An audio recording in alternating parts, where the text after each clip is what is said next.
ज्यादा दुख है, संकट बहुत भारी है, इतना बड़ा संकट है कि वो निपट ही नहीं रहा। फिर एक लोटा जल, उसमें थोड़ा सा चंदन का छींटा, एक सफेद पुष्प शिवजी पर चढ़ाकर उस चंदन के जल को, लाल चंदन मिल जाए तो ज्यादा अच्छा।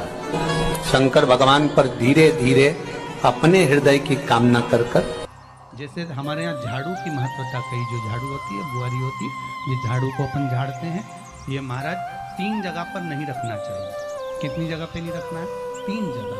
पहला, जिस कमरे में पति पत्नी दोनों सोते हों उस कमरे में झाड़ू कभी मत रखना, क्योंकि पति पत्नी में क्लेश बना ही रहेगा, आपस में प्रेम स्नेह नहीं रहेगा। जिस कक्ष में पति पत्नी सोते हों रहते हों उस कमरे में झाड़ू कभी नहीं होना चाहिए, बुआरी नहीं होना चाहिए। दूसरा, जिस कक्ष में हॉल में लोग आकर बैठते हों और वहां कोई सोफा सेट लगा हो, कोई पलंग लगा हो, उस पलंग के नीचे, उस सोफे के नीचे झाड़ू नहीं होना चाहिए। सास और बहू का संबंध अच्छा नहीं रहता, विवाद होगा ही, ये पक्का। तीसरा, देवी कहती है जिस घर में स्त्री दोपहर में सोती होगी उसके घर में दुख और दरिद्रता दोनों जाएंगे। जिनके घर में कांटेदार पेड़े लगे होंगे, पौधे लगे होंगे, उनके घर में दुख और दरिद्रता दोनों जाएंगे। जिसके घर में संपदा की कमी हो, पैसा आ ही नहीं रहा हो, सब दूर उलझ गया हो, बहुत टेंशन चल रहा हो, गन्ने का रस जानते हो? ईख का रस, गन्ने का रस तुलसी जी के क्यारे में हाथ में लेकर 7 बार अपना नाम और गोत्र बोलकर छोड़ दो, जिंदगी में 3 साल में तो करोड़पति बनकर बैठ जाओगे, कभी लक्ष्मी की कमी नहीं आएगी। चंदन बेलपत्री की बीज पत्ती पर महाराज, और बीज पत्ती पर जब चंदन लग जाए, लगने के बाद में ये दोनों पत्ती पर लाल चंदन लगा लीजिए। इन दोनों पत्ती के बीच में जो डंडी का भाग होता है, आपको कहा था, आपको स्मरण में होगा शायद, हमने जब बेलपत्री की महत्वता बताई थी तो उस बेलपत्री की महत्वता में कहा था ब्रह्मा विष्णु महेश ये 3 हैं, बोला था। बीच में ये बड़ी पत्ती से लेकर जो 2 पत्तियां होती हैं, इनके बीच में जो जगह बचती है, इसमें मां पार्वती के 64 योगनियां, मां पार्वती अपनी पूर्ण सिद्धि के साथ में जितनी भी देवी के स्वरूप हैं, वो माता 64 योगनियां देवी के स्वरूप में यहां पर विराजमान होती हैं। 2 पत्ती के नीचे से जो डंडी होती है नीचे तक, ये पूरी डंडी में 33 कोटि देवी देवताओं। श्री हरि को बन सके, अगर लक्ष्मी की कमी है, लक्ष्मी नहीं आ रही है, व्यापार नहीं चल रहा है, तकलीफ बहुत ज्यादा है, घर में कष्ट है, कर्जा ज्यादा है, तो एक तांबे के कलश के ऊपर, तांबे के कलश में पानी भरना, कटोरी रखना, उस पर लक्ष्मी जी की मूर्ति रखनी। लक्ष्मी जी की मूर्ति नहीं हो तो चांदी का सिक्का रखना।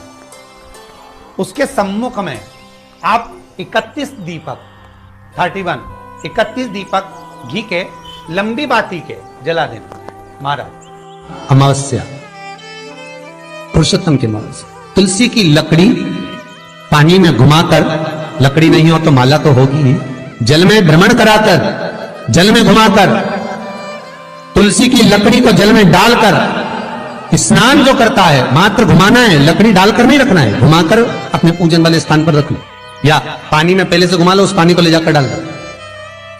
अमावस्या स्नान जो जीव करता है, शिव महापुराण की कथा कहती है, जितनी वर्ष में सोमती पड़ती है, सोमती अमावस्याएं पड़ती हैं, शनिचरी अमावस्याएं पड़ती हैं, सारी अमावस्या का पुण्य उस जीव के खाते में चला जाता है।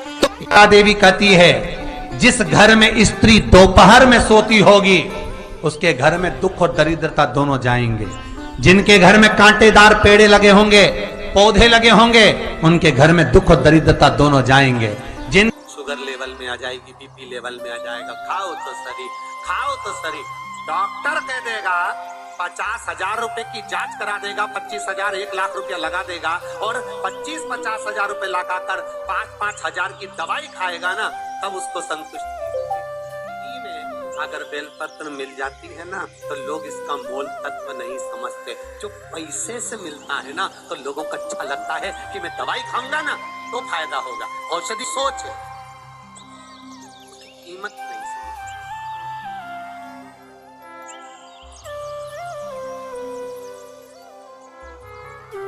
पत्र में क्या बल हो सकता है ये तो शिव ही जानते।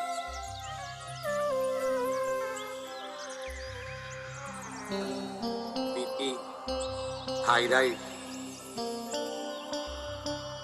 कोलेस्ट्रॉल, जितनी भी आपको तकलीफें हैं शरीर के अंदर, थोड़ा थोड़ा बेलपत्र खाने में तोरा जरूर लग सकता है, किसी किसी की जीवान में छारपन भी आ सकता है, पर अगर आप ऐसे नहीं खा सकते तो शंकर पर चढ़ी हुई बेलपत्र को सुखाकर चूरा बनाकर भी थोड़ी थोड़ी ले सकते। कुंदकेश्वर महादेव का नाम आप धारण कर सकते।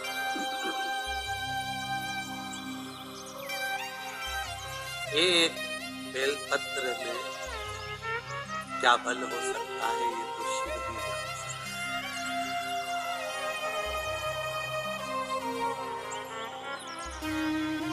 जिसकी शुगर, बीपी, थायराइड, कोलेस्ट्रॉल, जितनी भी आपको तकलीफें हैं शरीर के अंदर, थोड़ा थोड़ा बेलपत्र खाने में तोरा जरूर लग सकता है, किसी किसी की जीवान में छारपन भी आ सकता है, पर अगर आप ऐसे नहीं खा सकते तो शंकर पर चढ़ी हुई बेलपत्र को सुखाकर चूरा बनाकर भी थोड़ी थोड़ी ले सकते। कुंदकेश्वर महादेव का नाम आप धारण कर सकते।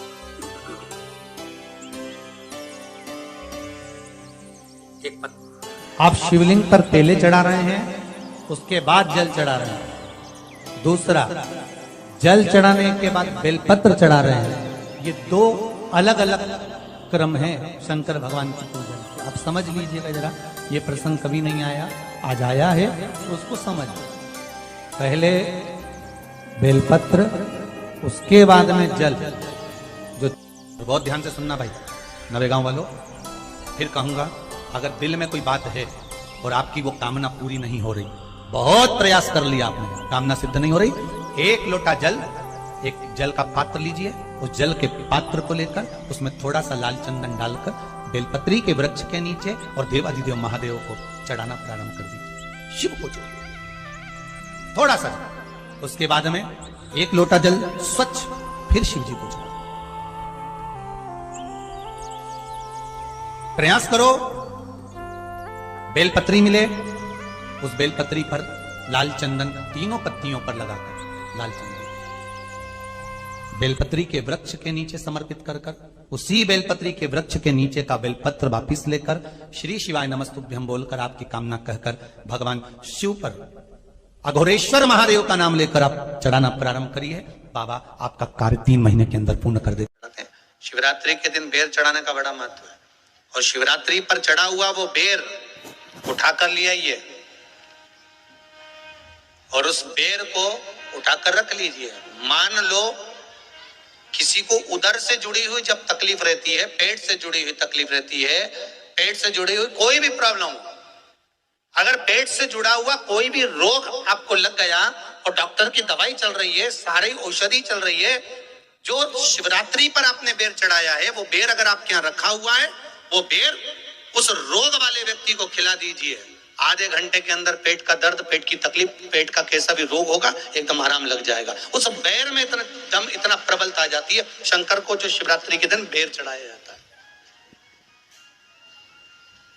भगवान शंकर ने माता पार्वती से कहा था, पार्वती जब मनुष्य रोग से ग्रसित होगा,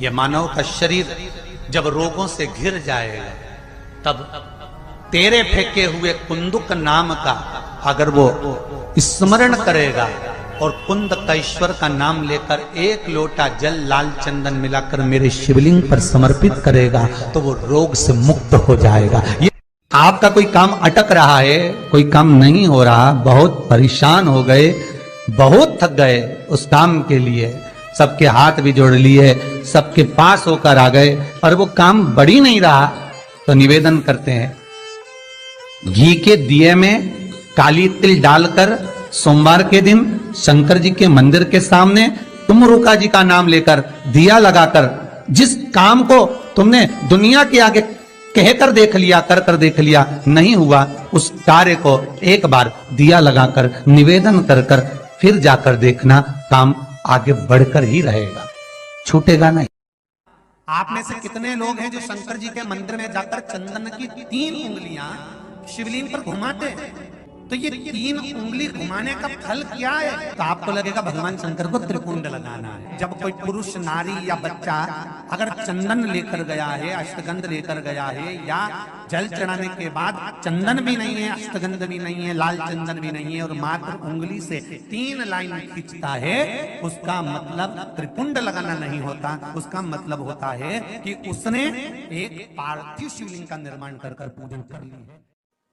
कभी मौका मिल जाए, विवाह शादी में देरी हो रही हो, या कोई नया कार्य चालू कर रहे हो उसमें देरी हो रही हो, या कोई सर्विस के लिए, नौकरी के लिए जा रहे हो और वो कार्य नहीं हो रहा हो, तो एक धतूरा, केवल एक धतूरा, उस धतूरे को फोड़कर उसके अंदर का फल निकालकर उस फल को शिवलिंग पर चढ़ाकर 1 लोटा जल शंकर भगवान को समर्पित कर दिन होना चाहिए मंगलवार। कौन सा दिन होना चाहिए? जम के बोलो जरा, मंगलवार समर्पित करो। उसके बाद में आप विवाह के लिए अगर समर्पित करे हैं तो विवाह में देरी नहीं होगी। व्यवसाय और व्यापार के लिए या नौकरी के लिए समर्पित करे हैं तो उसमें देरी नहीं होगी। अमावस्या, पुरुषोत्तम की अमावस्या, तुलसी की लकड़ी पानी में घुमाकर, लकड़ी नहीं हो तो माला तो होगी ही, जल में भ्रमण कराकर, जल में घुमाकर, तुलसी की लकड़ी को जल में डालकर स्नान जो करता है, मात्र घुमाना है, लकड़ी डालकर नहीं रखना है, घुमाकर अपने पूजन वाले स्थान पर रखना, या पानी में पहले से घुमा लो, उस पानी को ले जाकर डाल दो। अमावस्या स्नान जो जीव करता है, शिव महापुराण की कथा कहती है, जितनी वर्ष में सोमती पड़ती है, सोमती अमावस्याएं पड़ती हैं, शनिचरी अमावस्याएं पड़ती हैं, सारी अमावस्या का पुण्य उस जीव के खाते में चला जाता है। सूर्य का बहुत अच्छा क्रम है महाराज, वो केवल शिवरात्रि के दिन करने का होता है।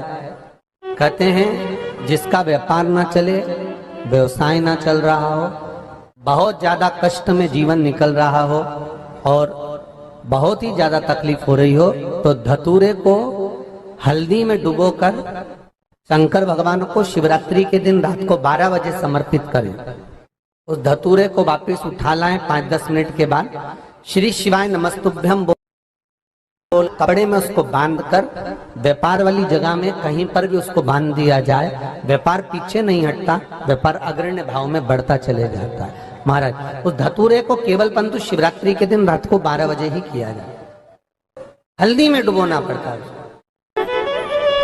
बैसाख महीने में अगर शिवरात्रि पड़े और उस शिवरात्रि पर एक कलश का पात्र, लोटा तांबे का या मिट्टी में रखा हुआ जल पात्र में लेकर एक बेलपत्र का छोटा सा भाग उसमें छुआया हुआ, और फिर निवेदन कर रहा हूं अगर बेलपत्र उस दिन नहीं मिले तो पात्र लेकर चले जाना मंदिर में। मंदिर में शंकर जी पे तो बेलपत्र चढ़ी होगी ना, अरे बोलो तो जरा, चढ़ी होगी ना। उसी बेलपत्र को धोकर फिर जल के पात्र में उसको छुआकर फिर शंकर भगवान को भावों से, दिल से जो चाहते हो, धन, वैभव, संपदा, सत्ता या रोग से मुक्ति, चाहे उदर से जुड़ी हो। हाँ, एक चीज का ध्यान करना, अगर संपदा के लिए, विवाह के लिए या विद्या के लिए या अन्य चीजों के लिए आप शिव जी को जल चढ़ा रहे हो तो उसके जल को उठाकर नहीं लाना है। और अगर रोग के लिए जल चढ़ा रहे हो कि मुझे ये तकलीफ है, घर में ये बीमारी चल रही है, या रोग चल रहा है, या किडनी का या लीवर का या कैंसर का या ब्लड प्रेशर का, तो जो जल तुमने समर्पित करा उसको लेकर आकर आचमन भी करना। कौन से दिन?